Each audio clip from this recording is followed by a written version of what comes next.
I think, like any child growing up in that particular time, in the later years conversation that I've had with my parents, and then looking at the resources we have, one thing I want to preface by saying is, at least in our home, our parents did the best they could, but that did not prevent us from traumas that either affected us positively or negatively. Right. So I'll give you an example. So Okay. I went to a school in Nairobi, and the school bus would come and pick us up. And I remember when we were late to the bus stop, even if the driver saw you coming around the corner, but you were not there to be picked up. And sometimes you try and run and hit the bus on the side trying to get his attention, but you just run Yes. because you are not there at that particular moment. So for me, in that moment, that experience taught me to, hey, I have to be at the bus stop at a certain time. What did that help me kind of start to understand at an early age? Time was important. We have this theory that says, we're African timers, colored people time and stuff like that. But for me, this is at fourth grade, I'm learning, hey, if I'm not there, when the bus is coming, it's going to leave.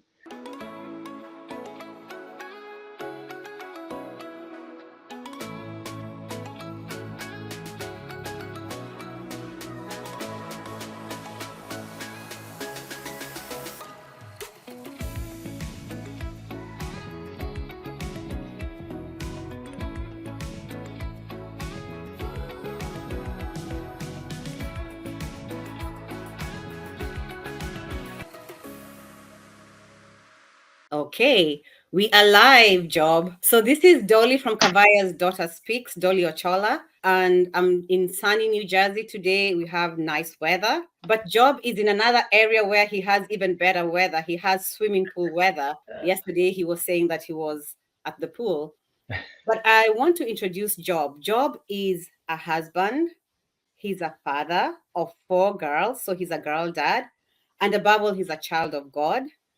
And I know Job because I grew up watching Job from the sidelines. He used to sing in this group that was called Clip, Crowning the Lord in Praise, was the name of the group, and he was my husband's friend. So welcome, Job. I am very, very delighted to have you.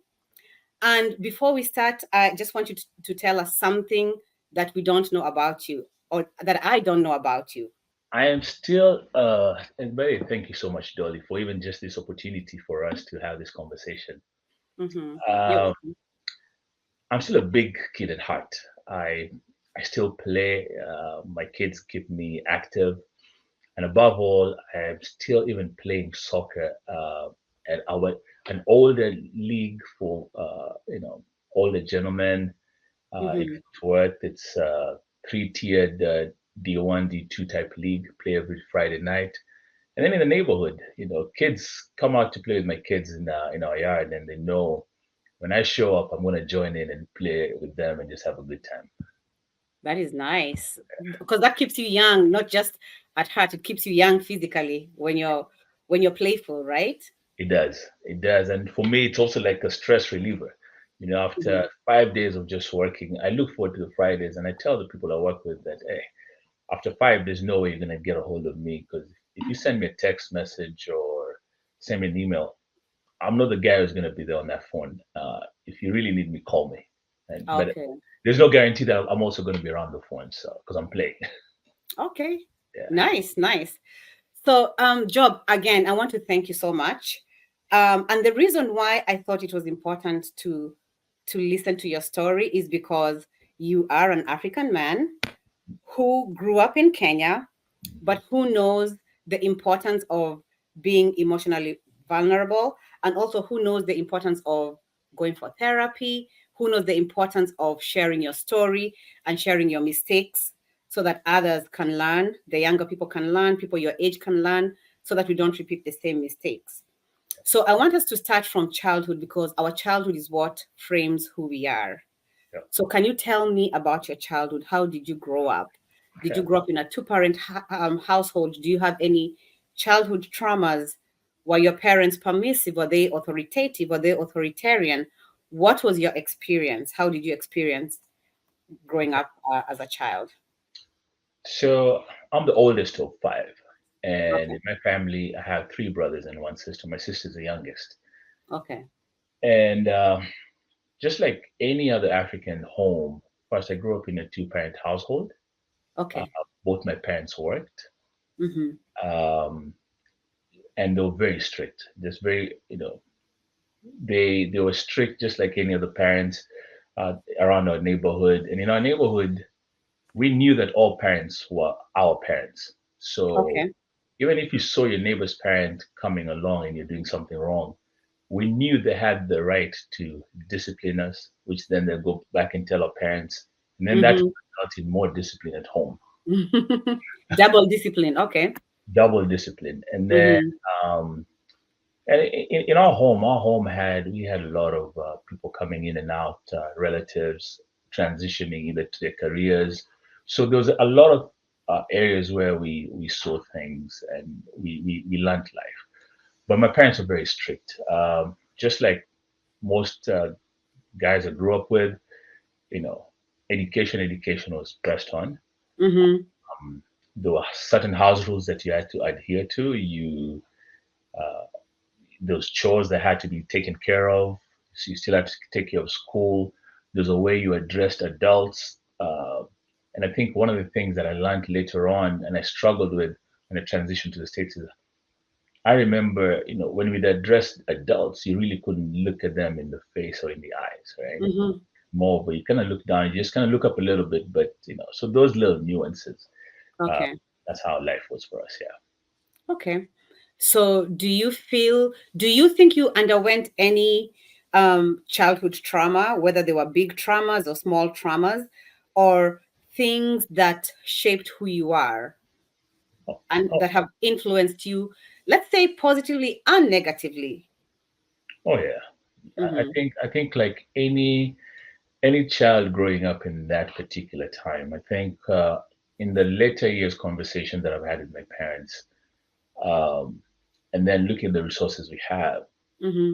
one thing I want to preface by saying is, at least in our home, our parents did the best they could with what Mm-hmm. they knew, but that did not prevent us from traumas that either affected us positively or negatively. Mm-hmm. Um, there's certain things that sometimes I've come to learn now that those were traumas, but at that particular moment, I didn't know they were traumas, but they Okay. shaped the way I thought. Okay. Right. So I'll give you an example. Okay. So I went to a school in Nairobi where we Okay. had a school bus, Okay. and the school bus would come and pick us up, even in where most people lived. And I remember there were times if you were late, for me this is something now I'm seeing because when I walk my kids to the bus stop, Mm-hmm. I see I'm able to have two worlds that I'm able to compare. When we were late to the bus stop, even if the driver saw you coming around the corner, but you were not there to be to be picked up, the bus left. Uh-huh. Uh-huh. And sometimes you try and run and hit the bus on the side trying to get his attention, but you just run Yes. because you are not there at that particular moment. Everyone else was. Uh-huh. Uh-huh. Here, I see sometimes we're walking late and you're running late, and the bus driver has seen us, and there's that patience where they wait. So for me, in that moment, that experience taught me to, hey, I have to be at the bus stop at a certain time. Mm-hmm. Otherwise, even if I see it coming, but if I know if it's not there, it's going to leave. What did that help me kind of start to understand at an early age? Time was important. Mm-hmm. We have this theory that says, we're African timers, colored people time and stuff like that. But for me, this is at fourth grade, I'm learning, hey, if I'm not there when the bus is coming, it's going to leave. Here, now, that's a thing that, I always try to get the girls at the bus stop in a good time. So whether that bus I know is going to wait for them or not, I don't want to be those kids who the bus is waiting for because I don't know what take my kids are going to take from that experience. Mm-hmm. Another experience, so that for me had a positive spin. Yes. Mm-hmm. I was a naughty kid in Okay. primary school. I got in trouble. I mean, I fought everyone that I could fight. I I didn't know how to express myself. Uh-huh. So I was living this life where I'm a bright student. Mm-hmm. Anywhere there is mischief, I'm in it too. And so I got in a lot of mischiefs, and that also shaped people's perception of me in that season of primary Mm-hmm. school. Mm-hmm. But some of the mischiefs I got into, um, landed me in trouble where I had to be punished in school. And back in the days, schools, teachers were allowed to punish you, go out, you kneel down, you're whooped and all that kind of stuff. So in those moments, I thought I was right, and I wondered why the teachers were whooping me. Mm-hmm. But then something would happen, right? Like when the report forms would come out. Yes, I Okay. performed well, Mm-hmm.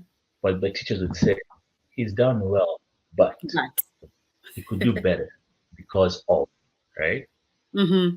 And I think for me that was kind of interesting because I didn't know what they were speaking into me. So what that made me think I was never good enough, Ah. right? Mm-hmm. So I took the perception I'm good but not good enough. Mm. Did that affect me at that age? I didn't see it until Mm-hmm. later on. It's manifested in other things. Okay.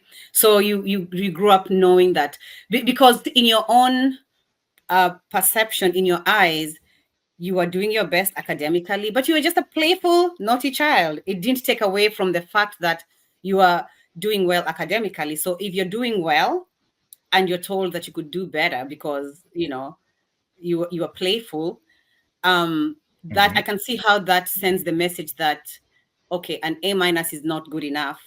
Only an A will do. So now that is your Yeah. early childhood. So what about your teenage years in high school or middle school? Middle So school. so Mm-hmm. middle school, yeah. So you know how it was. So when I started to get to middle school, so now I start to find out that okay, I know I'm not good enough, but that's okay. But I'm also able to excel in other things that can carry me. So now I'm starting to discover girls. Mm-hmm. And the school I went to, I remember in the sixth or seventh grade, the boys would go to the swimming pool area. There used to Okay. be if anyone had those playbooks, playboys, right? Oh, you We'd you guys had huddle. If Playboy? oh man. Oh my goodness. So My now, husband tells me all the time that I lived a sheltered life. People had Playboy. Okay. I didn't even know what Playboy was until I came to oh, the US. let me tell you, Okay. in our school, so now recess time or lunchtime. Mm-hmm. I, and the funny thing is, remember, we don't have cell phones, we don't have social media. But how Mm-hmm. the word would get around that there's an availability of a Playboy magazine in school. Oh. Meeting time is this place, this time, and we knew the crowd that were able to allow to come in Mm-hmm. because we had to make sure that the group that's there to indulge in it are not going to go out and talk. Okay. So now we start to learn how to keep secrets, even now, because then now it's exposing us to sex in a very different way And at a very young age. at a very young age. So you kiki haha, but we don't know Mm-hmm. we take those pictures, right? Mm-hmm.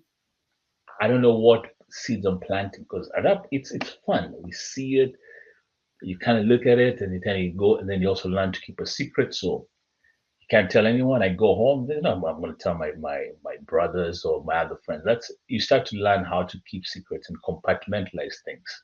Mm-hmm. Oh yeah. Okay, so that's middle school. Then you go into high school, which now um is you're even more mature, even physically, right? Hmm. You're kind of, you know, getting out of your adolescence years, Yeah. but you're still an adolescent. Yeah. So how did that affect you? So now your strict childhood, the secrets you're keeping, you're not good enough. Now you're a teenager and you're in high school. How does that show up in your life? So high school was a little bit of a tricky side for me, and I Mm-hmm. think because my primary, elementary school years for the guys who don't know what primary is, I was exposed to a lot, the sporting activities and things that I liked. So I thought life was one way. Then I go to this high school, Mm-hmm. which for me was almost like going back in time. Okay. So now I'm starting to the things that I thought, oh, if high school we're doing all these activities, we have swimming, we have these athletics and Oh, all those primary things. school. Okay. Mm-hmm. Yeah. Now I go to Mm-hmm. high school, soccer is for the select. And the select few are the guys who smoke, who drink and have a kind of thing. I'm like, that's not my thing. Um, Basketball was my thing, but at that time, because when I went into it, we still had the A level students, so that's kind of like an A level thing. Uh-huh. So now I'm Mhm. trying to Which is figure out. like to explain to other people, A level was the 13th and 14th year of high school. I mean in school. So Yeah, 12th grade is the last one here. So we had 13th and 14th grade, but for only, for the older people because the system changed. Yeah. yeah. Mm-hmm. And then also for me, high school, I'm a day bug, so I'm not in a boarding school setting where I can make adjustments. Mm-hmm. So So explain what a day bug is. so uh, a day bug is a day school. So in Kenya we had two sets of schools. You either went to a boarding school where you were there for the whole semester and then came back home for the holidays. For me, I went to school back and forth every day, and for me, I think that is what I wanted, kind of. Okay. But I had in mind what schools I wanted to go to. But when those schools didn't, uh, that opportunity didn't show up, and the opportunity didn't show up because I wasn't good enough at that. But this was more of a financial decision that my parents had to make Okay. because we paid for school. So, and school was open to anyone. Mm-hmm. So I just went to the school that I was called to because, we were placed. So the school I was Yes. placed to, Yeah. and I go back and forth. So here I am in elementary school. I'd formed a community who, by the way, till today, we still have that community. Okay. I don't have my high school community because I was kind of lost in this. Okay. But it's in this high school space that I'm trying to figure out who I am, where do I fit in, because some of the things my age mates are doing, I'm not so sure that's gonna work for me. Because here's one of the things I also knew: the smoking and the drinking wasn't gonna fly in my house. My Okay. parents, so that was just, I knew that was asking for trouble. And I'll tell Okay. you, let me give you context of why that was the case. I Mm-hmm. remember, I think I was in eighth grade, and there was a place in downtown Nairobi called Popin and Bagaland. These were Mm-hmm. restaurants. So Yeah. then they had a game arcades, right? Mm-hmm. I saved some money and I went to an arcade one Saturday. I didn't tell my parents where I was going. I just left. It's Saturday afternoon. I knew I had to be home by 6. So between 2 and 4, I went and played games. I was excited. I'm a young boy, and I came back home and my mom asks me, "Where were you?" And Mm. there's a way they would ask, and I knew, She that knows. yeah, that tone is a kind of it's a scary tone. So let me not answer. Let me not be truthful because this is going to land me in trouble. Mm-hmm. I said, "Oh, I was out in town." "But what were you doing in town?" "I just kind of went to hang out with some friends and then I came back home." "But what were you doing?" So I was asked this like 3, 4 times. Then the fourth time she says, "Listen, I know the truth. So tell me." So when I told her where I was, she said, "I was hoping you'd tell me the truth because I knew where you were." And she told me all the things that I did. And then she prefaces by saying, "And that is where the thugs hang out. And if you want to Oh. be a thug, let me deal with you now instead of seeing the public deal with you." And that was the scariest thing for me. Mm-hmm. I was like, okay, let me just stop this. So now in high school, I already know kind of the standards that have been set. So I can't really. I'm trying to figure out where do I navigate all the things Mm-hmm. that I want to do. The crowd is not the crowd I need to be hanging out with. But then this is where a change happens. So remember, in my primary school, Mm-hmm. us guys, we didn't grow up. We're not the family that prayed when my parents took us to church. We just went to the neighborhood church because it's Sunday. But as kids, we wouldn't go in for service. There was no Sunday school where we went. We, Okay. the kids would play outside and then just kind of line up when service is about to be over. Then we walk home with our parents. Mm-hmm. So that's how we survived. But then, so what happens in that space? There's a man called Jesus. I kind of know him as. Remember, we used to have this thing. I think almost every home I went to, Christ Christ the is the head of this house. The esteemed guest at every meal. the silent listener to every conversation. Yes. Exactly. Yeah. So for me, that was who Christ was.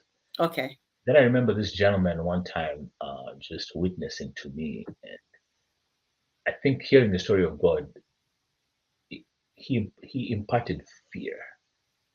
So I was too scared. I'm like, man, I'm not good enough because I accepted Christ in that moment. But then in a week, when I didn't see changes, I'm like, I'm still not good enough. Mm, Let me just leave this salvation thing because I'm better off being who I am. Let me go to hell versus trying to do this life that I'll never be able to be good enough. So remember, good enough is coming back, mm-hmm, mm-hmm. and I'm not good enough. So that kind of goes by that way. But then I have another incident. I when I'm in fourth form. That's I, 12th grade. Mm-hmm. so when I'm in fourth form, I have a friend in the neighborhood who we hang out with, and now I'm more mature. I kind of know relationships, right? Mm-hmm. We hang out with my friend. We decided we're going to start dating. But my friend had just graduated the year before From high school. from high school. So she Okay. has all this time for me. So remember, in the morning, I'm going to catch a bus to go to school. Mm-hmm. So she would walk me to the bus stop. That, Okay. that was a form of dating we had, right? She walks me to the Mm-hmm. bus stop, she brings me home, and it's all good. My dad found out that I had a girl who was walking me to the bus stop, and this is my final year where I'm supposed to be concentrating in school. So one day out of the blues, my dad decides, let me go stop this relationship. Mm-hmm. I'm going to stop it my way so that my son can concentrate in school. I don't want any confusion. Okay. What does my dad do? It's an evening. The son would be down by 6:30. My dad comes home. It's about 7:30. Puts on his pajamas, walks to my girlfriend's place in pajamas, Oh, okay. goes, knocks, and tells the parents, "Please tell your daughter to leave my son alone." Oh, I have no idea this is happening, right? yes. And then my girlfriend calls me and says, "Hey, your dad is in our house." And remember, those are days for rotary phone. I go Yes. pick it up and like, "Hey, your dad is here. This is what he said. It's kind of embarrassing. So I'm just telling you, starting tomorrow, I can't walk with you, whatever, whatever, but we'll talk over the weekend." Talk over the Okay. weekend, he's broken up with me. Dad comes home, he's like, "Yeah, I broke it off for you." I'm a senior in high school. Can you imagine the embarrassment? I know. So Yeah. I have to walk out. You know how our community was. Everybody Yes. knew. So Yes. stories are going to come out. So I'm having to live through this embarrassment during this time. I'm like, oh, this is going to be, ah.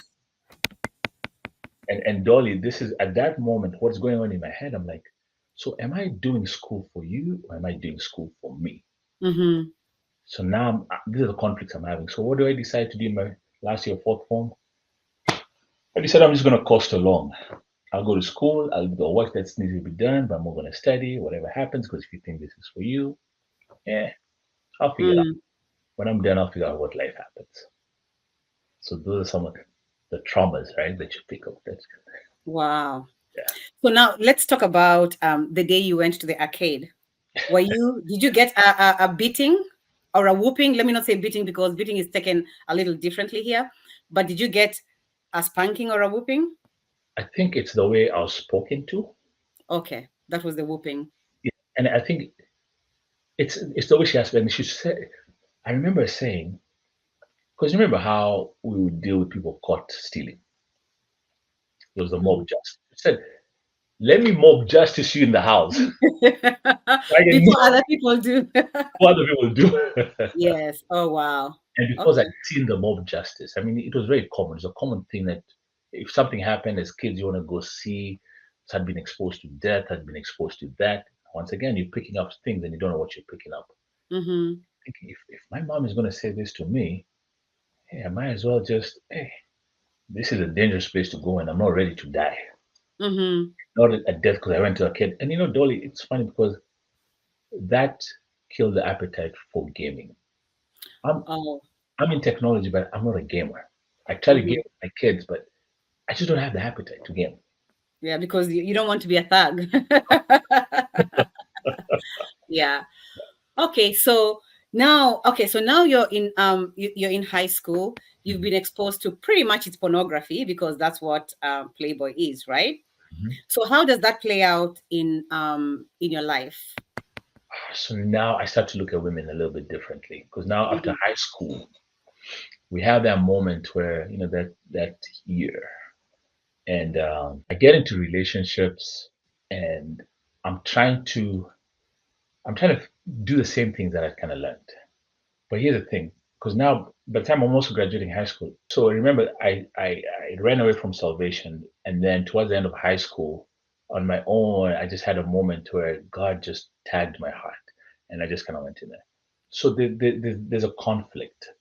I'm living Mm-hmm. in conflict because I know who I am in salvation, but I have all these other urges and the things that I know, I've seen, the things I've already planted in my life that are also competing to kind of come out. Mm-hmm. So Dolly, I'm getting into relationships. I'm more of a relational guy. So I'm learning how to talk to him. And I remember what kind of gave me confidence was there was a girl who I really liked in primary school. And Okay. then one day, I think when we went back to school, she was no longer there. She had moved to a boarding school, and we lost contact because, like we said, there's no social media, none of those things. Mm-hmm. In my senior, after I broke up with this girl, or after my dad broke me up with this girl, Yeah. August of that year, we met up at the Kenya National Library. Because remember, people were trying to study for the final exams and everything. Mm-hmm. And she remembers me in seventh grade. And remember, Okay. seventh grade, I'm the fighter. I'm always getting into mischief. Mm-hmm. Then now she sees a more mellowed guy. So we Mm-hmm. have a conversation. It's like, how did that kind of change? What did the change come about as? Mm-hmm. So we start to date.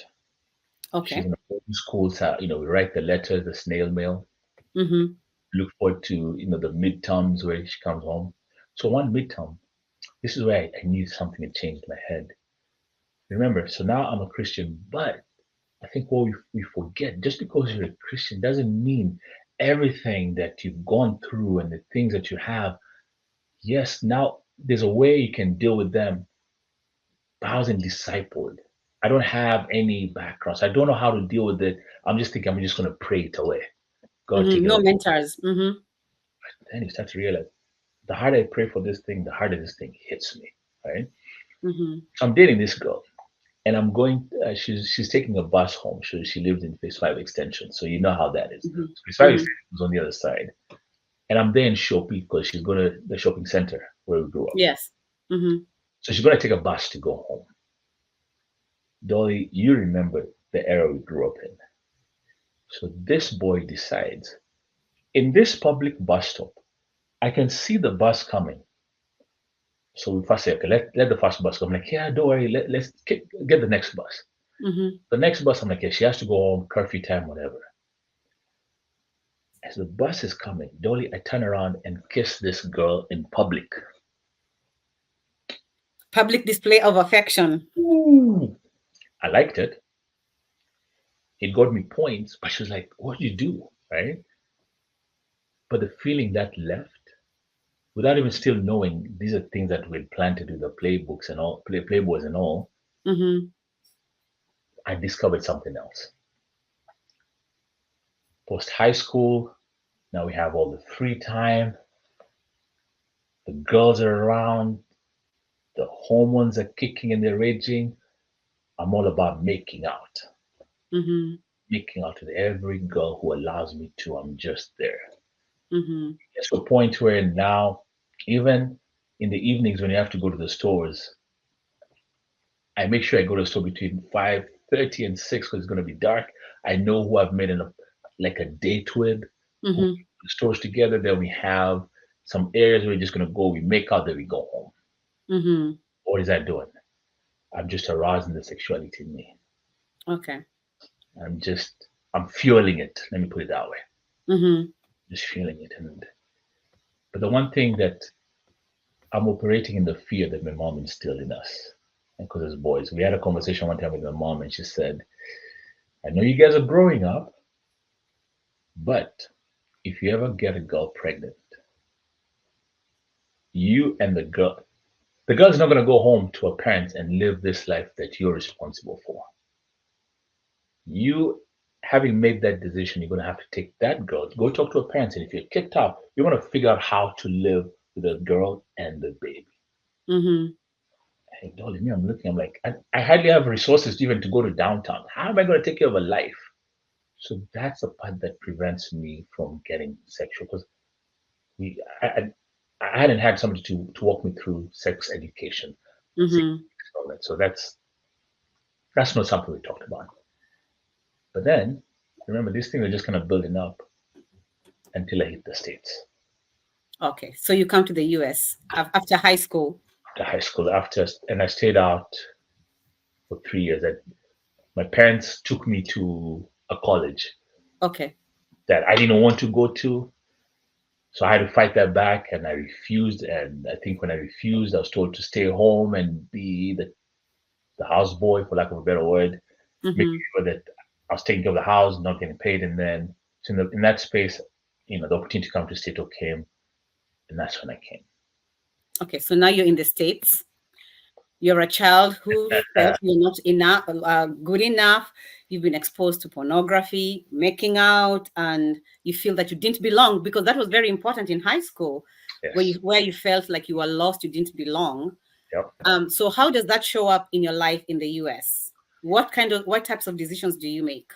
So let me ask you this. I don't know if this ever happened to you, but for us, if you go back into home and look at pictures, Okay. we never smiled. We're always told you cannot smile. If you smile in the Okay. picture, you're gonna mess up the pictures. If you look at our pictures in my siblings, or even the family pictures that guys used to take, Uh-huh. none of us is smiling. So I know a smile is not a good thing. Mm-hmm. So I come to States now. One, there's freedom. So Yes. the You're kind miles away from home, so of yes, miles away a from lot of freedom. Yeah. I can make my own money, no matter how little it is. Yes. So there's that adjustment period of trying to figure out. And then the first opportunity for a relationship comes. Okay. That first opportunity comes in a way that I don't know what we were talking about in that particular moment, but I happened to it was so funny. I laughed, and then in that space, I was just kind of smiling. But then this girl comes and tells me, you have a beautiful smile. I'm like, what do you mean, beautiful smile? Men are not supposed to be smiling. This is it's a sign of weakness on whatever else that we didn't know how to ask our parents that was, right? Mm-hmm. So we kind of start talking, and now the opportunity for sex is right there, Dolly. Mm-hmm. And it's an explosion from there. And now I know every relationship that I get into has to be sexual. Has to be Okay. sexual.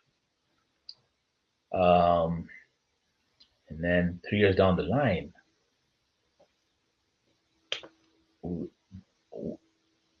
we I'm going to be a father, right? So suddenly, Mm-hmm. fatherhood shows up. Okay. Got a lady pregnant. I don't know what to do with that. I don't know whether to call home. So I don't call home. It's 6 months into the pregnancy. I haven't told my family. And I'm like, Mm-hmm. "Nah, I can't hide it. Remember, I've learned how to hide stuff. But this one, I can't hide. I can only hide it for so long. Yes. Mm-hmm. I'm 1,000 miles away, but I'm scared. I'm just like, what is going to happen? I'm remembering my mom's talks are coming. Now I know okay, I have to take care of this child. Mm-hmm. I can hardly support myself. I'm supposed to be here for school.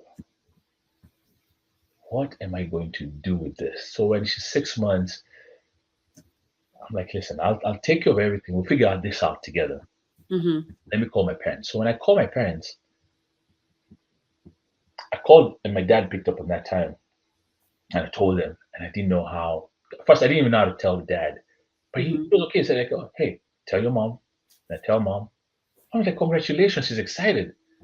I'm forgetting I'm already an adult. So there are decisions I can make that now they can't make for me. But Yes. Mm-hmm. I'm kind of stuck in that little boy. And so that throws me off, but it also builds me up. Mm-hmm. Like, okay, then maybe I can do this. So they asked me, what kind of support do you need? Have you talked to the girl's parents? Can we do that for you? And they decided they were going to talk to the girl's parents for me. So for me, that is also kind of helpful. Mm-hmm. It's a fear now because I'm thinking,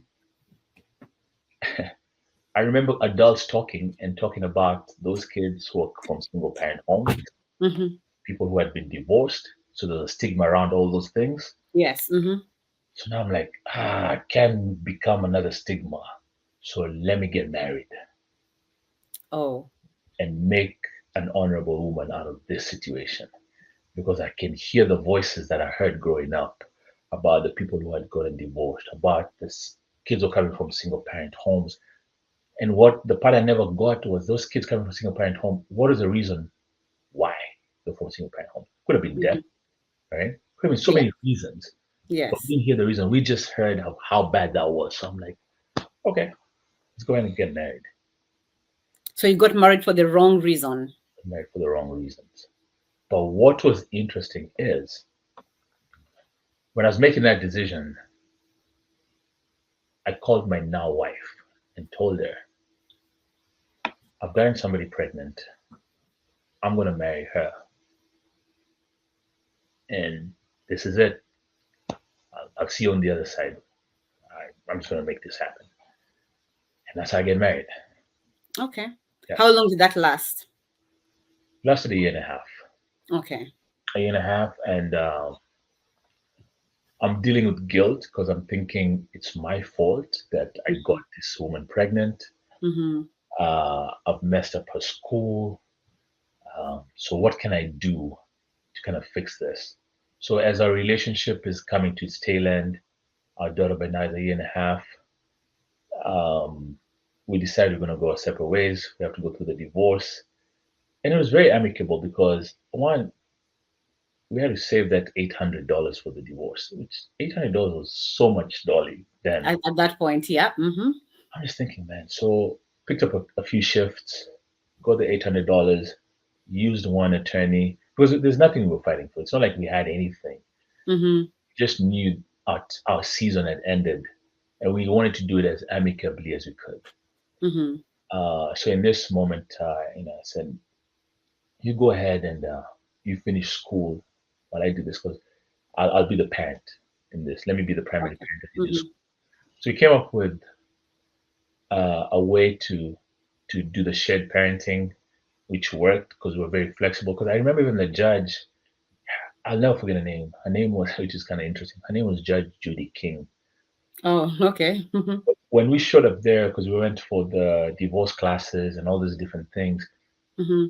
the day we were actually going for the divorce, she asked my daughter's mom, "You guys have not asked for child support. You haven't asked for so many things.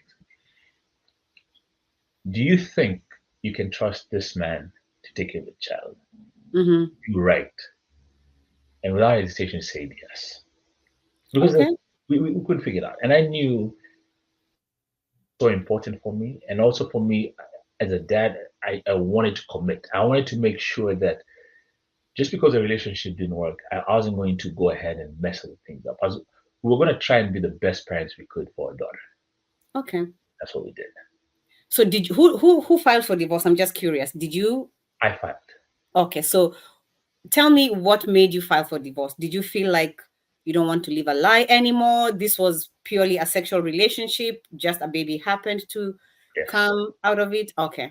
Yes, I was struggling. I was struggling with a lot of guilt, but I didn't know that was guilt, right? So I'm having these emotions.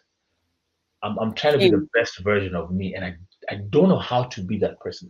I can see who I want to be like, but I don't know how. And by this time, I'm like, I'm not going for any counseling. I'm I'm okay the way I am. I'm okay. I'll figure it out. I'll figure it out. I've lived figuring out so many things, but this one I'm not going to do it. There's no way. And then that's when I think also I'm in this world where the family support that I'm used to is so far away. Mm-hmm. So I don't have a community that I've built that I can actually go bounce things off of. We're just making decisions on our own, and it's a challenge, and it's just like, man, this how are we going to do this, right? But at that moment, and and and I think the reason I filed also too, I was on working the extra shifts. We had kind of agreed, at least for my part, I thought we agreed, right? It'd be interesting on one day to find out from my side if she agreed to that. But I so and we went in, we went for the all the processes that we had to go through. But it's that day when Judge King stamped, I think it kind of hit me differently. I was like, oh wow, I'm now divorced. What's hitting my head again? I'm You're not not good enough. good enough. Mm-hmm. I remember the conversations about people who were divorced. Mm-hmm. Like, here's another thing I'm gonna have to live with, but we'll figure it out. Mm-hmm. And I remember we went out for coffee and we just said, hey, let's try and be the best we can for our kid. Mm-hmm. We know other things didn't work. Um, and part of the divorce, and for transparency also, as I'm in this place for a year and a half, I know I'm not good enough, but also my other traumas and my exposure is showing up in infidelity, Mm-hmm. right? Because I'm trying to find that connection. Mm-hmm. So there's too many things that I'm putting on this woman, which is also unfair, right? Mm-hmm. I'm like, okay, I'm not good enough. I'm gonna just figure this out. But did I? And I thought figuring out was getting a divorce, trying to raise this kid, then I'm good. Mm-hmm. I go But then there. it didn't satisfy you. Oh, it didn't. And Dolly, what I learned 20 plus years later Mm-hmm. is that this child, God is going to use this child to shine a light in all the different areas of my life that needed healing, Mm-hmm. that needed to come out and be healed and to be fixed if I was going to be who I'd pictured in my head I was going to be. Mm-hmm. And you see, the thing is, you had legitimate needs. They need to be accepted. They need to be enough. Mm-hmm. All those were legitimate needs, but you are trying to fulfill them with illegitimate ways, right? Like it's a Very. genuine need, but that you're using ways that are not helpful Mm-hmm. to fulfill those needs. So now tell me. So fast forward, Mm-hmm. um, you realize, hey, how long did it take you from the time you divorced to the time you realized, you know what, I need to make a drastic change in my life and I need to go for therapy? How long did that take? Oh, so 9 years later, I realized I need to make a change. Okay, nine years since. From So the, your daughter is about 10, 10 and a half, 11. Okay. yeah, but Mm-hmm. I don't know what the change looks like. Okay. I don't know what it's going to take for me to get there. Mm-hmm. 20 years later is when I realized I do need therapy. So my daughter is a little older now, and Mm-hmm. she tells me, and then, Daddy, you need therapy. You need to this. I'm like, I'm good. I've raised you. I've done this. I've done this. So I'm looking at the accomplishments Mm, as me being whole. I'm looking at the accomplishments to validate that I don't need therapy mm-hmm. until one day I hit a situation in a season. Mm-hmm. So the season starts with I lose a job and I'm out of a job for 6 months. Okay. And I'm not able to get a job, not because, recruiters would ghost me and go through it and just kind of get ghosted. But in this moment, God starts to deal with me because I'm looking at how I've raised my kid and I'm looking at my child. Because in this 6 months, it was a time for me to be quiet and still, which I hadn't been ever since I got to the States. My life was always on the run. Mm-hmm. I'm done with this relationship, I'm off to the next one. I'm validating myself in all kinds of different ways. But now I'm married, I have my three other girls, but it's a time to be quiet because everything the way I know it works has stopped working. Mm-hmm. I don't wake up in the morning to go to work. If anything, I wake up in the morning to help my family get together, put the lunches together, take them to school, and then Dolly, I have the rest of the day. After that, 1 hour, I put applications and maybe a few days in there, I have interviews. That's all I have left is me and myself Mm, to sit in it. And that's when I start to think of some of the challenges I've seen as I was raising my kid. And I'm like, that one challenge, the thing that she's hiding, the way she's hidden some stuff from me, that's me. I didn't take care of it then, that's me. This other thing, That's me. I'm like, oh, this is how I like to explain it. Mm-hmm. I was a farmer who had been given a garden. In this garden, I was raising my kid. But I had so many weeds I hadn't pulled out. Mm, But because I'm just looking at the tree that's growing, and I'm looking at it from this perspective, and I'm not mm-hmm. looking inwards. When I look inwards, it means I have to look at myself from where I come from. Mm-hmm. I'm just concentrating here until the fruits start to become bitter and they don't taste the way I need them to taste. Mm-hmm. I start to, for the first time in my life, I start to take responsibility because remember, other areas I'm able to thrive, Mm-hmm. but in this one area, there's struggles that when they say sins of a father Mm-hmm. are there, but now God is allowing me to see them, and what I'm seeing, I'm like, whoa, this can't work. This can't work. I need to figure something out. So in the back of my head, there's a little bit of therapy. This other side is telling me don't really pray it out because that's how I kind of knew things. Oh, you just pray it out, pray it out. Like this is not gonna work until honestly last year. I was like, nah, I'm shopping for a therapist. Okay. I am going for this for me.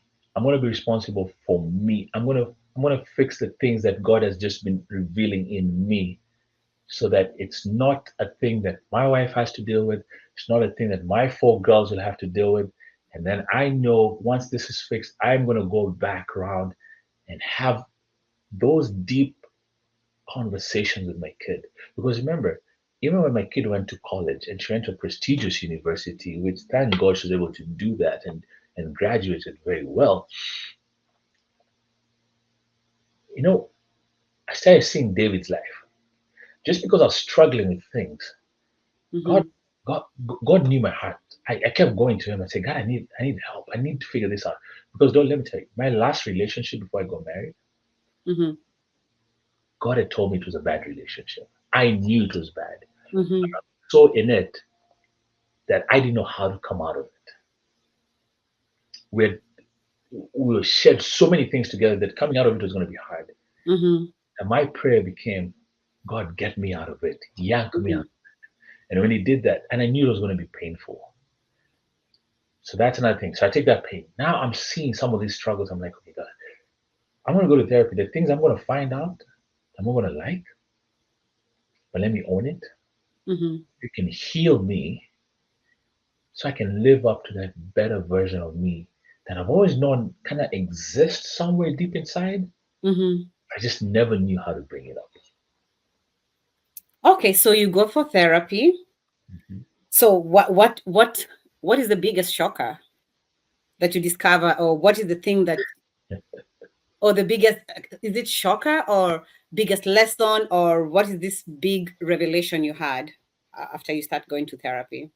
Uh, the three things I don't know. I know only three emotions: Okay, happy, sad. happy, sad, and guilt.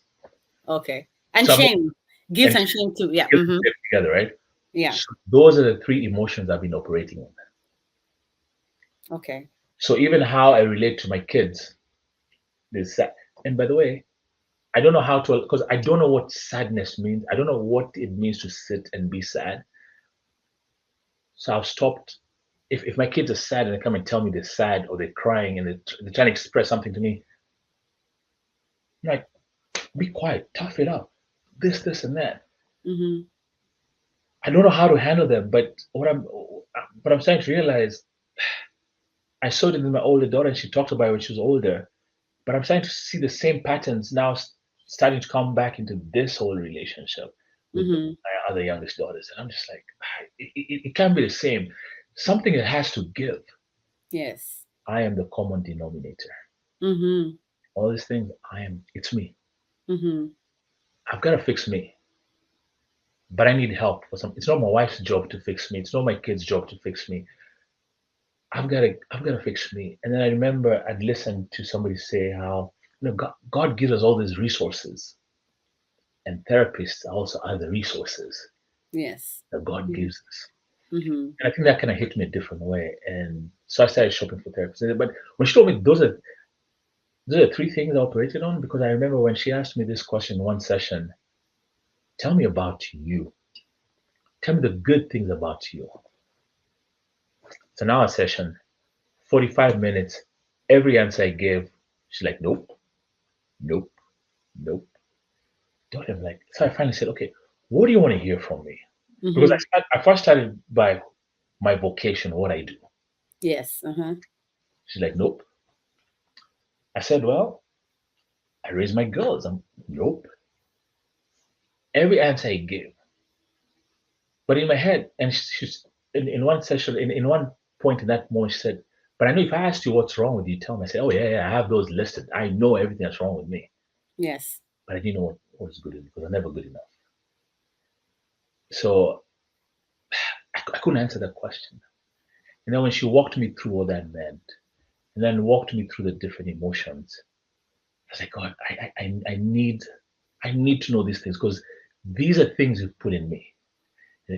And the indicators when something is wrong, something is good, or whatever. But if I'm Mm-hmm. just operating in this whole big spectrum, I'm only operating on three. Yeah. I'm not even half empty. Yes. Yes. I'm way down in the dumps. I Yeah. because those three have not carried me in my relational life where I need to be. Mm-hmm. And also, when you don't know how to sit with your emotions or what emotions you're feeling, when your child comes and tells you they're sad, you tell them to toughen up, but it's not because that's really what you want to tell them. It's because you're uncomfortable. You don't know how to deal with the emotion because you don't deal with the emotion yourself. So you don't know what to, that's why when sometimes when people are crying, we tell them, don't cry. Hmm.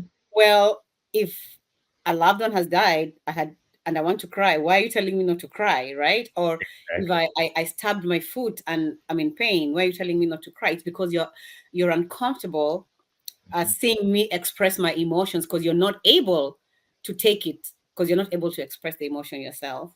Exactly.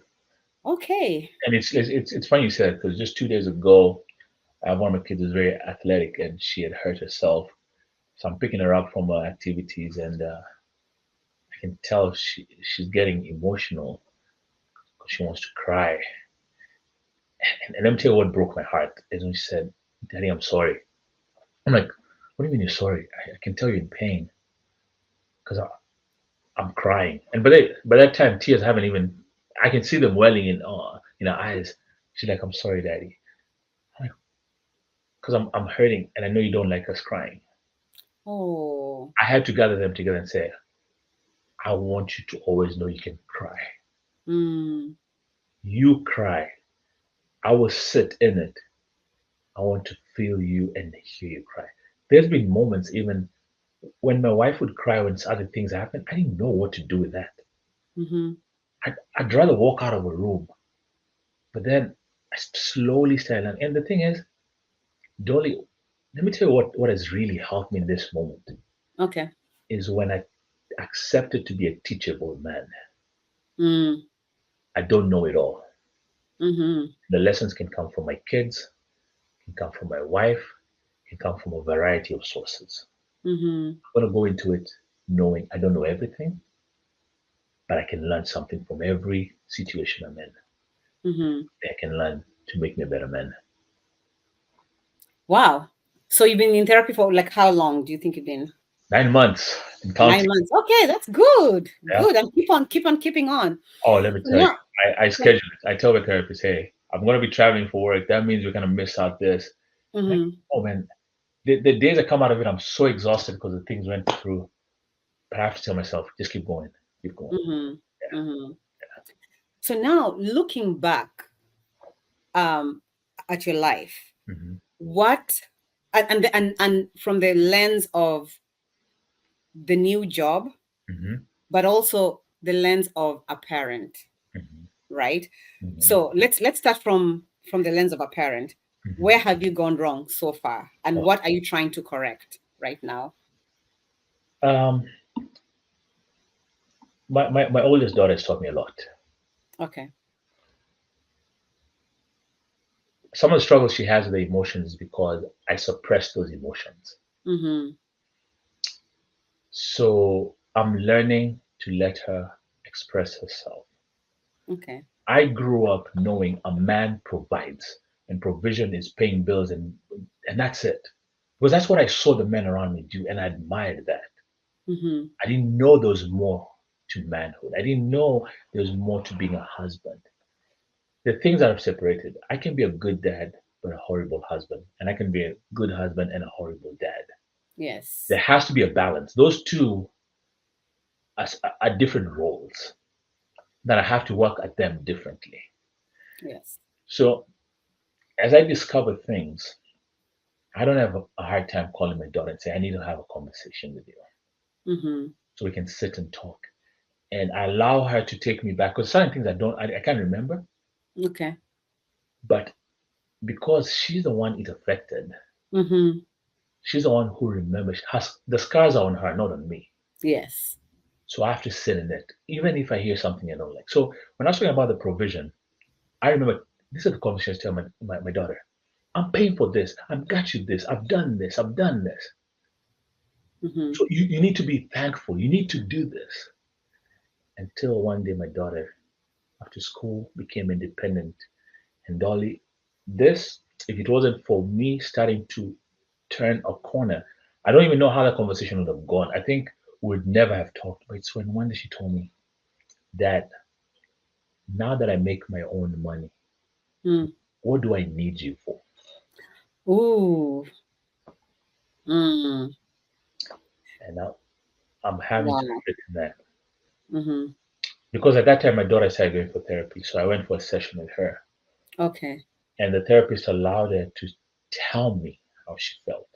Mm. I hadn't started going for therapy then, but I was also starting to open myself up. If she wanted me for any session, Yes. let's go. Mm-hmm. Dad, what do I need you for? Because now I can do it on my own. Mm-hmm. I remember driving home that time and I was like, she was right. What does she need me for? Mm-hmm. She's not going to need me for advice. I didn't know how to advise her. Everything was, I parented out of fear. Mm-hmm. Yeah. I was afraid if she didn't do these things, it wasn't going to go away. I was afraid that if she didn't go to college, the nice prestigious school, she was not going to make it. If she didn't do this, there's a lot of fear. Fear. I parented from a position of fear, You were projecting your fears on her, right? very much, because those are Do you things that think were told. If you don't go to school, you'll never make it. mm-hmm. Do you think your parents projected their fear on you? Oh, big time. Now Okay. that I have conversations with my mom, my dad Mm-hmm. is long gone, but even when my dad and I were having all those conversations, Mm-hmm. we learned. Let me tell you, when I that day, so when I was taken to this school, I remember I Okay. told my parents took me to college in Kenya. Okay. They had saved money and paid for a whole year's fees. So I knew I was stuck there for a year. So I just stuck it out for a year. I hated it. Mm-hmm. Mm-hmm. So it was supposed to be a 3 year course. So when I went home, I decided I'm not going back to school. And I told my teachers, uh, if you guys have somebody who wants to take my position, just take. But I hadn't told this to my parents. I'm not coming back. Okay. Mm-hmm. But the day I was supposed to come back, my dad has come up with the money. He's like, hey, here's money, go to school. So I'm having to have a tough conversation. Dad, I'm not going to school. I don't need that. It's not what I wanted. You guys didn't sit down with me to ask me what I wanted. Because I also know the things I wanted were too expensive for my parents to afford. There was no opportunities for. I wanted to be in aviation. Okay. And I should have remembered when I was younger, my dad sat us down and said, listen, I'm taking you guys from school from nursery to this point. By the time you're in high school or you're graduating, I'm not going to have enough resources to take each and every one of you through college. But yeah, I'm Mm-hmm. having these lofty dreams of what I want to do, which, by the way, dreaming is a good thing. Even if situation around you doesn't feel like it's going to happen, but we need to keep dreaming. But Yes. I still kind of held on to my dream. But then what did I turn around and do? I forced my daughter to take what I thought economically was going to be the right class or Mm. profession for her. Mm-hmm. Loved my daughter for this because she taught me something I did, but I don't remember doing it. My daughter graduated time of COVID. Okay. So all along, in between, she had told us, and by the way, my wife and and my daughter's mom and myself, we call ourselves a parental unit because it takes the three of us to raise her. Even though that, Okay. you know, and I'll tell you something about that too. So, but so when the three of us, because we're kind of parenting from a position of fear, we know like, oh, you got to be a doctor to make it, you got to do this, you got to be a lawyer, all these different professions. So I'm busy pushing my daughter into this. Hey, we'll do everything we can to get you into that. But she had a conversation with us and said, no, guys, this is what I want to do. I'm like, heck, no way. Go back to school and do whatever you signed up to do. Finish it, blah, blah, blah.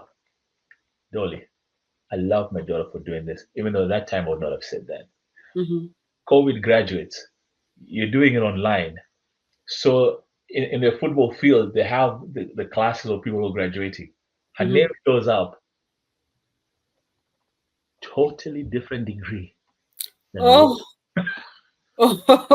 Oh. Like we're like, we haven't seen a name, but we saw somebody with the same name, but we know she's the only one in that. We call each other. It's like, oh my God, she went back and changed and did what she wanted to do. Oh, good. Good for her. Good for her. At that moment, I'm like, ah. But then Mm, I had to realize I had done the same thing too. yeah. And if you would have done what you wanted, it would have really been bad. Now that would have been like major trauma, you Totally, know. totally.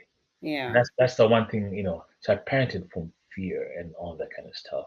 I've made those mistakes. And for some people, when I go home, I tell them, I've parented from fear. They're like, nah, that's how you need to parent. No, no, no. Our kids live in a different environment. They Mm-hmm. have different things that they have to contend with that we didn't have to contend with. So my Yeah. prayer always is, God, give me wisdom and discernment to see it Mm-hmm. a different way and be able to guide them in the right way and not from my way. You know, Mm-hmm. as much as I said I was going to be teachable, but I had a lot of teachable moments, but I didn't know what that meant until my daughter made that move. I'm like, oh, I need to listen to even that. My youngest who comes and tells me something, I need to listen. I need to hear what she's saying. Mm-hmm. Not just think I heard. I need to be present in it. Mm-hmm. So So that was for your daughter. What about for you? What would you do different? um, I would have gone for therapy way back when. Mm, I would have opened up myself and just said, "This is who I am." So the one thing about my wife that I love is when we were making that decision to come together, I I brought out who I was and I laid it out and I gave her the opportunity to choose if she wanted to continue a relationship with me or if she didn't want. mm-hmm. And I was okay with whatever answer she was going to give. And from then, that's when I started to remember, when God said in Genesis 2, they were naked and unafraid. I want to be able to be naked and unafraid because one thing I'm learning more and more is my mistakes, my Mm-hmm. past, don't have to shape who I am now and Yes. I'm going to become in the future. Mm-hmm. I'm going to use my mistakes to be able to talk to my kids, have a different conversation with them, go back to the people I've hurt. Yes. I've had lots of conversations with my daughter's mom, lots of conversations. And Okay. whenever something comes up, and the girls, the women that I dated, if I have that opportunity, I go back. I own the things I did. Mm, The apologies for me, I apologize. And I let it go because I hurt them. mm-hmm. I had a role to play in it. Okay. You said you're going to tell me something about the parental unit? So the parental unit. Yes. So blended families can be very difficult. Mm-hmm. So I'm coming into this relationship with a child, and my wife didn't have any kids. Initially, I thought parenting was going to be, hey babe, I have to make this call because we're going to make a decision for our oldest. What I came to learn that separated my wife, and it made her feel a certain way, even though she didn't know how to say it, because it's Yes. kind of stigma of, but that's the kid, that's that. Yes. But there's a lot of advice my wife has given me because It took us 7 years. It took me 7 years to figure out. One day, I can't remember what happened, but we had a conversation, and she told me every time you guys, when you visit Ohio or this, and you guys are together, and I'm left out, this is how I feel. Mm. The two is that have taken that. I'm like, hey, you married me and I had a kid, and you know I'm going to do this. But God was able to, and the things I've been learning was able to kind of make me pause and look at things from her perspective. Okay. And I realized, you know what, you're right. The two of us are not the only parent. And my daughter had also told me one time, and this is what she said: you can't tell me how you were raised because you came from a two-parent home. My parents split up. Mm. Dolly, let me tell you the lessons that kid has taught me, man. I know I think our children are our best teachers. Really, they are. Yeah, and I had to sit Yes. in, and then I'm like, okay, and now there's three people. We had to come together to have a conversation, Okay. come up with ground rules on how we're best going to be the parental unit. And actually, she's the one who gave us the name parental unit Okay. to be able to help her grow and be there as her support system. And there's been things that my wife, she's been closer to my wife than me. And I also understand there are traumas that she and I are going to have to deal with.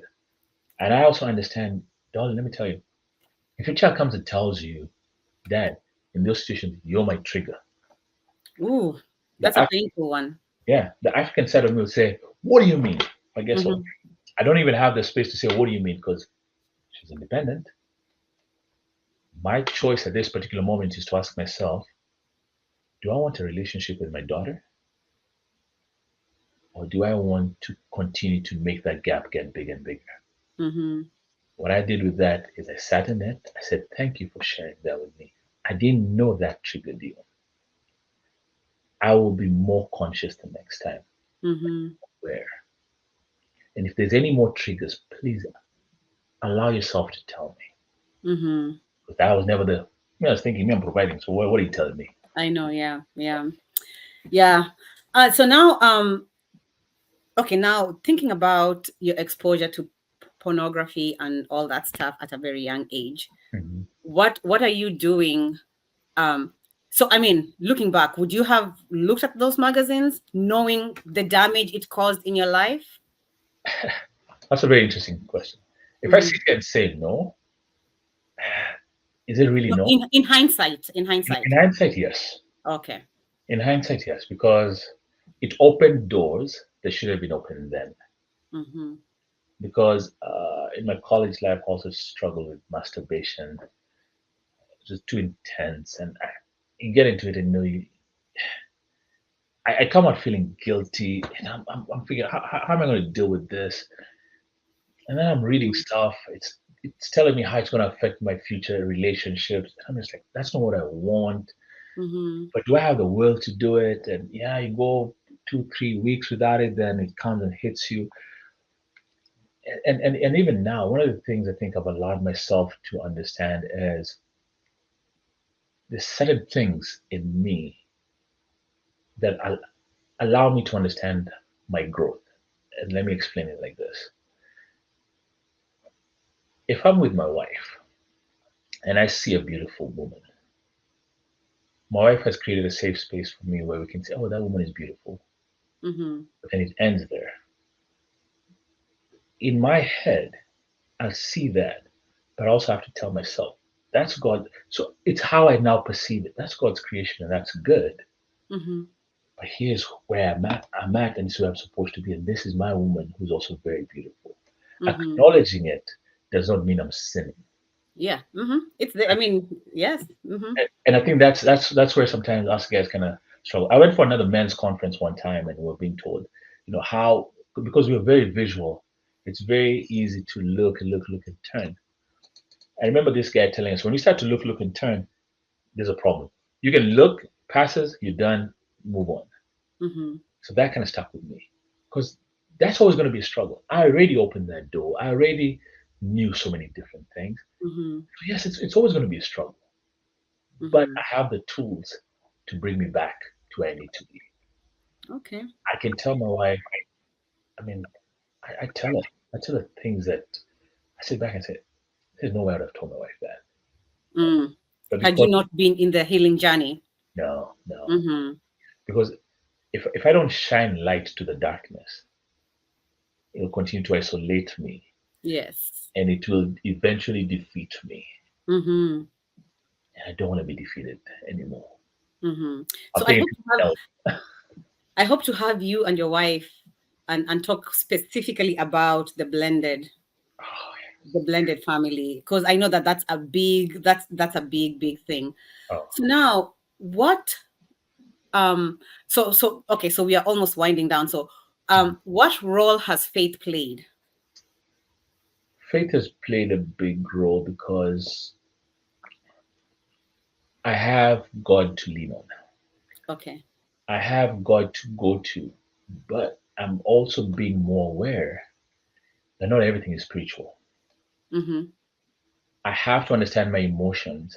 And if I Yes. have an emotion that I'm dealing with that is not healed, God wants me to heal it because when He says, out of the heart, out of the abundance of the heart speaks the mouth, Mm-hmm. I can be very emotional. But at the same time, my heart is a very sacred place. If my heart is not healed, Yes. how I deal with my emotions is how I'm also going to relate with God. Yes. That's the one thing I've come to learn. And for me, it was very interesting to learn that.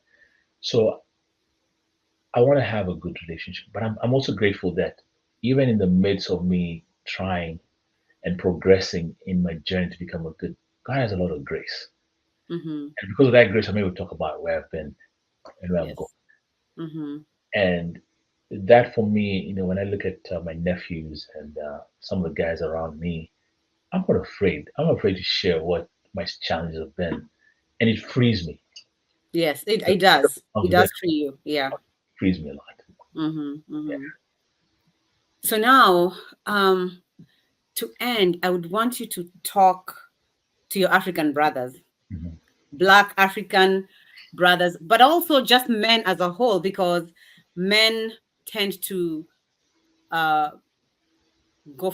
are less likely to Yeah. seek therapy, Mhm. men generally. Mhm. And then there's the levels of stigma, and I think African men are at the highest level of stigma, because going for therapy symbolizes weakness. We joke about our traumas, which sometimes that is a coping skill, but Mhm. then it doesn't mean that we should run away from doing the work that it requires for us to be healed, for us to present as wholesome as we can be, so that we don't trigger our children, Mhm. who are now very vocal about it, right? Mhm. And I think even for us growing up, those traumas, it doesn't mean that it was okay. It's just that we were in an environment where we did not talk about it. It was quote unquote the norm. And Yeah. so we normalized it, but it still affected us. Whether we talk about it or not, we are Yeah. human. It affected us. And that's why we show up the way we show up at work, in our relationships, and all that. So, what would you tell your brothers? So for my brothers and my fellow men, Mm-hmm. I know when we step out into the world, we want to be the best version of ourselves. And that's what we all strive for. We want to be the best friend. We want to be the best husband. We want to be the best dad. But we're only able to do that if we understand the things we've gone through and understand where our hearts are and the healing that either has taken place or needs to take place so that we can show up in that frame of mind and in that person that we always strive to be. There's absolutely nothing wrong in feeling certain things, and there's absolutely nothing wrong in talking about it. It doesn't take away our manhood, it doesn't take Mm-hmm. away our strength, it doesn't make people look at us a different way. If anything, it endears people to us because Mm-hmm. we have people in the shadows who want to talk to somebody who's either walked it, who's experienced it, and can hear their heart and feel where their heart and the pain is coming from. All of us as human beings, we go through pain. Whether as African men, we decide we're not going to show the pain, but deep down inside, when we're by ourselves, we feel the pain. Mm-hmm. The only way to tackle our pain is to face it, to ask for help, to be able to go and talk to someone who can just allow you to have that safe space. And you'll be surprised on how powerful and how loving and how strong you'll become. Mm-hmm. So are you, do you feel now? Do you like, are you open with your emotions? Do you cry? Are you embarrassed to cry? Nope. Okay. I will cry when I need to cry. Okay. If there's a kind of pain I'm feeling, if I'm frustrated, I'm starting to learn what that looks like. Mm-hmm. I will share my emotions. I don't have a problem. And I think for me, even with my kids, it's endeared them with my wife. She knows. Um, she doesn't have to guess where I'm at. Good. I think that's a very difficult one for relationships where one person has a wall up, so the other person has to be guessing and try to figure out what you're feeling because they can't tell from Okay. So have your children told you that they've seen a difference, and your wife? Oh yeah, oh yeah. Okay. When they're able to come and cry around me, Yeah. um, some of the conversations now, the deeper level of conversation that we go into with my wife, Okay. how I handle other things, even at work, it makes me a better leader. Mm-hmm. I'm able to see things in so many different ways. The the shades that I used to look at life with are now allowing me to see more colors than what I just saw. Those three colors. I can see things, and now I treat people in ways that you know they deserve to be treated. This one I know for an African parent is big. Mm-hmm. We had a conversation with my wife, and we said, if these three girls don't want to go to college, and they tell us what they want to do, Mm-hmm. we will sit and support them and do that. That is very tough because now Yeah. what I'm doing is I'm taking the provision and handing it over to God and allowing me to see what He's put in these kids and support them as a parent into what they were created to be. Yes. And not into mini you, right? Yeah. Well, Job, I don't know how much I can thank you. Thank you so, so much. You've been open, you've been vulnerable. This is not the last time we're going to have you here. As I said already, I want to talk to you and your wife. We'll find time in your busy schedules. But I want to thank you so much. I want to thank you so much for coming on here, opening up your life, being vulnerable, talking about things most people don't talk about, most people pretend don't exist.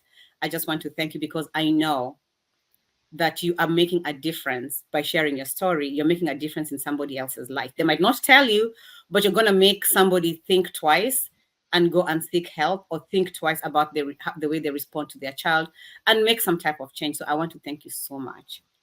But before we go, I want you to give us a parting shot. What is a parting shot? For a parting shot, one, thank you, by the way, for just even opening up your forum and to allow me to share my story. Everyone has a special gift inside of us. It's sitting there, it's waiting to come out and for the world to share. There's no gift that's too small and there's no gift that's too big. Every one of the gifts that God has put in us, somebody else is waiting to hear and to feed from and to be blessed by. So Mm-hmm. no matter how hard we think it is, no matter how embarrassing we think it is, all I have to do is look at the family God created.